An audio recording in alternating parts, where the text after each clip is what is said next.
At NTV.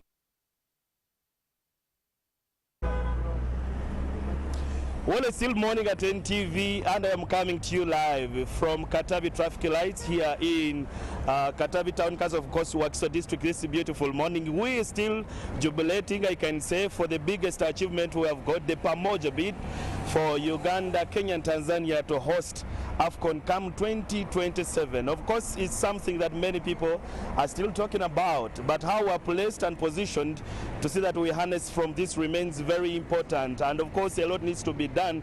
It's not final. I know many things will come along, changes, especially from the federation, to see that this is a success to the country. But many people that are still in this field still have what they want, of course, stakeholders to fulfill before we will call it a success when it comes to 2027. This beautiful morning, I'm going to be speaking to the people who have lived the sports industry all their life, and with me is, of course, the renowned former Wakiso Giants coach, that's Alex Guitar. His CV speaks out because he has coached very many teams in the Uganda Premier League. Also have David Isavirie, who is a senior writer with the Kawowo Sports, who are just going to be telling us what this whole bid means to a country like Uganda. And good morning and welcome with me on Morning at NTV. Coach Guitar.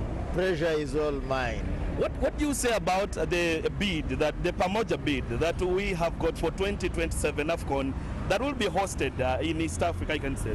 One, let me first congratulate and then thank the heads of states of Kenya, Tanzania and Uganda, and then as well the federation bosses for having worked thoroughly well for the achievement of the great African peace. Yes. That one, you cannot achieve this without answering the political question of political stability. And then as well the economic and infrastructure development, yes, that can as well be seen. So now the big question remains whether it is yet Uhuru. That's the biggest question, because you see our facilities that were earmarked, we have the Nambore, which is still undergoing construction, we have Nakivubo, we have St. Mary's Chitende, then we have the Akiba Stadium, then we have Buhinga, and then we have the one in Garuga. Yes. All these are still under construction. Okay, we still have time from now until 2027. Do you think we will set a pace that we have seen in most countries? We were in Egypt last time, and do you think we'll have set that pace? The ideal is first to see whether within the budget lines it has been reflected. Yes. Sometimes we tend to do things in an ad hoc way when we don't have strategic plans. Yes. We need to see the budgets of the local governments, because this is an achievement that the local government, the local authorities within the baselines can achieve in this by availing facilities that can work well. So that I'll get back to you. Let me speak to David Isavirie, senior writer with the Kawowo Sports. Isavirie, you've covered AFCON, I think from 2017 when we were in Gabon. But what do you say about this achievement that we are yet to have in 2027? This is celebratory because Pamoja bid Uganda, Kenya, Tanzania. It's unity of the three countries. First, Mama Samia, President Museveni and the Kenyan counterpart. It's been unity of all the three heads of state, as Council Jit has said. I've traveled to AFCON so far in Egypt and Gabon. The facilities are top notch. That means Uganda, Kenya, Tanzania, we have to match the facilities as well. Then, security. We have to improvise and make sure there are no instances of 2010 where the rebels attacked the football delegation in Angola when Egypt won in 2010. So security has to be top notch as well. But it's a win-win situation for Uganda as a country. It is an opportunity for investors, the tourism industry, so for hospitality industry. People are going to build up, polish up their facilities, hotels. The roads have to be top notch. Of course, air transport. Okay, let me get back to you, Coach. You have been to many different stadiums across the country, but also outside there. This has come post the budget. I don't know how much, I can't remember how sports was allocated. But what do you say about this? Do you think there is something that needs to be done for us to prepare ourselves so that 2027 we are exhibiting a competitive and a level of experience that we have seen in most other countries? You see, this is the time at which now those within the hospitality industries must work thoroughly well within the public sector and then the private sector. If we all galvanize to see that the 2017 is a great achievement to East Africa and basically to Uganda, the country in which I am, you would look that if we make it and then plan well within the hospitality industry, everyone will feel the pamoja bid within the pockets. Those who are in the hotel business, those who are within the tour and travel, those who are within now the tourism sector.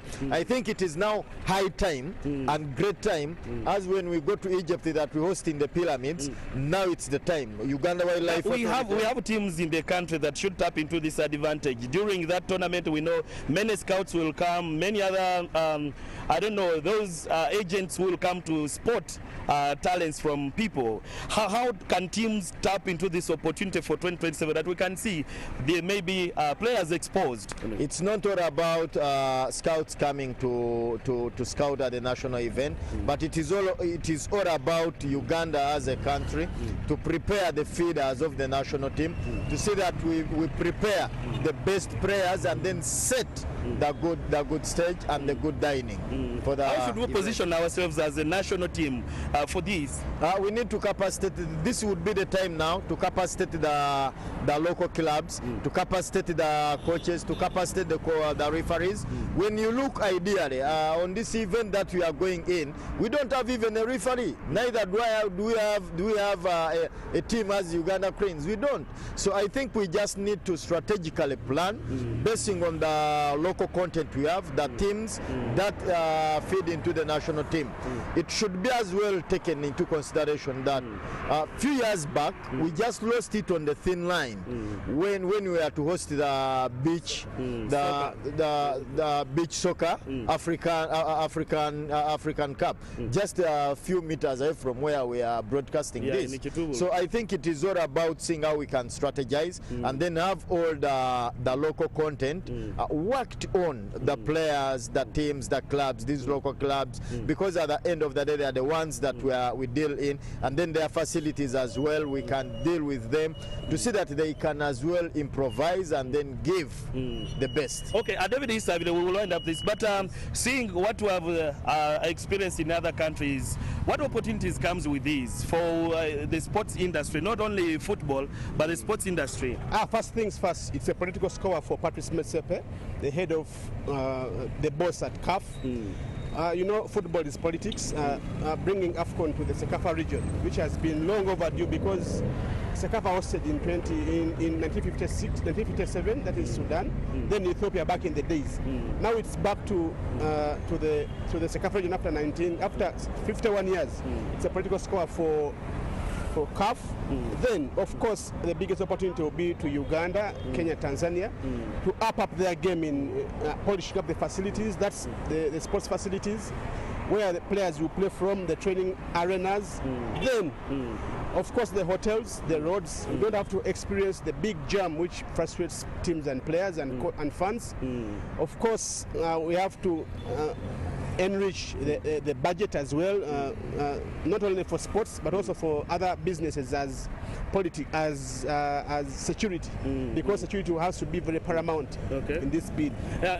Engineer Moses Magogo said this. I was in the State House with you when the national team came from, I think, Gabon, and he said one time we are going to host this. It has come to pass. How do you rate the reign of the FUFA this time, having to harness some of these? 2017 to be precise, the president of football in Uganda, that's Engineer Magogo, had a dream Uganda would host AFCON at some stage, and it has come to pass. Of course, we have to celebrate at the moment, but the celebrations have to... It comes with something else. Yes, the celebrations have to come to pass when it comes to 2025, because anytime CAF can reverse a decision if they see steady progress in the facilities being constructed. Of course, Nambola is being renovated. That is our biggest hope. When we talk about Buhinga and Akibwa, these are projects in the making, so we have to up the game between now and then. Okay, let me wind up with you, Coach Guitar, just maybe in 20, 30 seconds. Engineer Moses Magogo brought this dream on table and it has come to pass, but it comes with the responsibilities and all the rest. But we're talking about seeing other things happen in the country, not only football, but preparing for other tournaments to be hosted here, whether marathon or what. Does it create a challenge for this or portray something that we can work on as a country? I happen to have been near Engineer Moses Magogo at the days when Dr. Murindo was exiting.